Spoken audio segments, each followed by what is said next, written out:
반갑습니다. 청맥병원 병수재 원장입니다.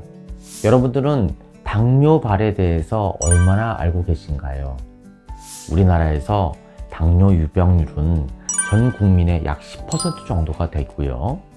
그 중에 또 10에서 20% 정도가 당뇨발 합병증에 발생할 위험이 있습니다.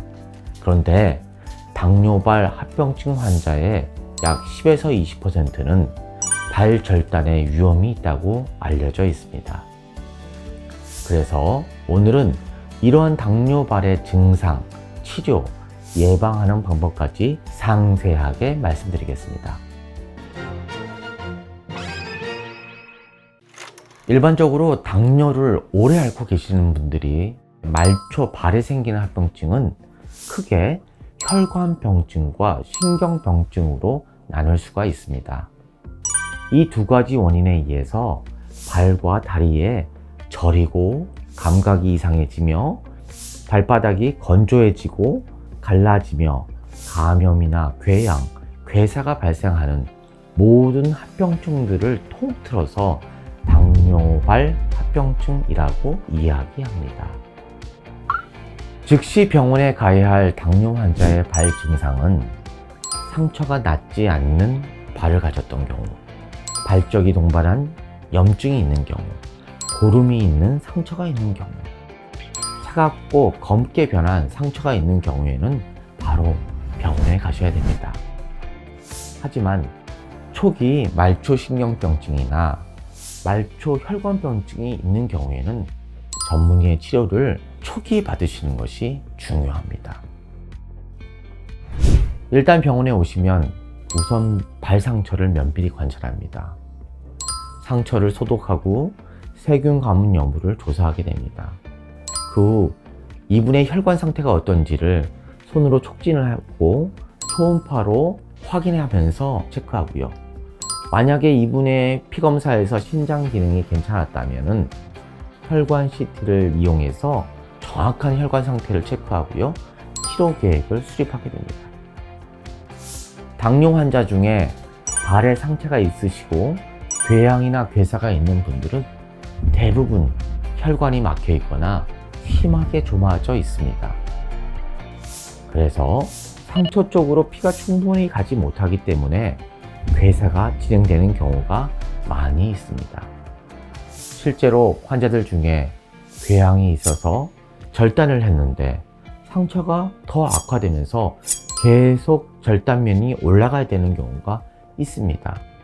이런 분들을 위해서 막히거나 좁아진 혈관을 말초 동맥 풍선 확장술이나 하이브리드 치료, 즉 수술과 시술을 함께하는 방법, 혹은 혈관 이식 수술을 통해서 치료를 하게 되면 상처가 적절하게 회복하는 것을 도와줄 수 있게 됩니다. 그리고 나서 감염된 조직이 있는 경우에는 수술적으로 제거하고 적절한 항생제를 처방하면서 고압 산소 치료를 하게 되면 많은 경우에 좋은 효과를 보게 됩니다. 한 환자의 케이스를 소개해 드리겠습니다. 53세 남자 환자인데요.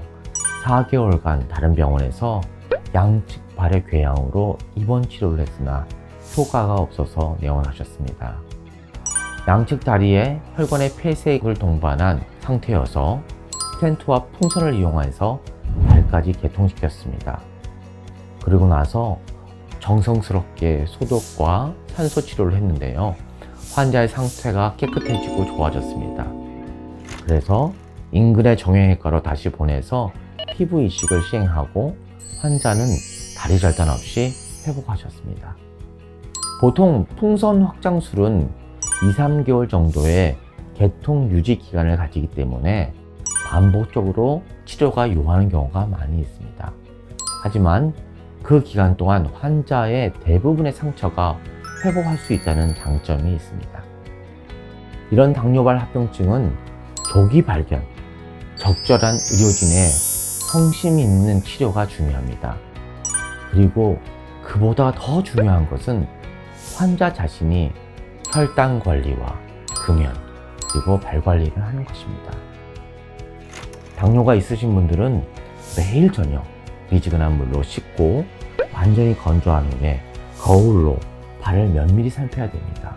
그리고 보습제, 바세린이나 로션 등으로 보습제를 잘 바르시고요.